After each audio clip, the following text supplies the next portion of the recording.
செய்தித்தாளை திறந்தாலே கொலை, கொள்ளை, கற்பழிப்பு, பாலியல் வன்கொடுமைகள் தான். செய்தி சேனல்களை திறந்தாலே குற்ற நிகழ்வுகள்.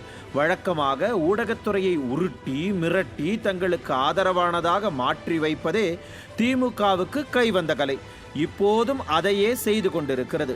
ஆனால் மக்கள் மனங்களை வெளிக்கொண்டு வர தற்போது சமூக வலைதளங்கள் தங்கள் பணியை செவ்வனே செய்வதாலும், நேரடியாக பாதிக்கப்பட்டவர்களே சமூக வலைதளங்களில் வாயிலாக பிரச்சனைகளை வெளிக்கொண்டு வருவதாலும் திமுகவுக்கு மேலும் பல அழுத்தங்கள் ஏற்பட்டிருக்கிறது. அதன் வெளிப்பாடுதான் இப்படிப்பட்ட புலம்பல்கள் என்கிறார்கள் அரசியலை உற்று நோக்கும் பலரும். ஆக இன்னமும் ஆரம்பிக்காத கருத்து கணிப்புகளை நம்பாதீர்கள் என்று இப்போதே ஸ்டாலின் பேசத் தொடங்கியிருப்பதை வைத்து பார்க்கும்போது திமுகவின் சரிவை கணிக்க தொடங்கிவிட்டார் ஸ்டாலின் என்பது தெள்ளத் தெளிவாகிறது.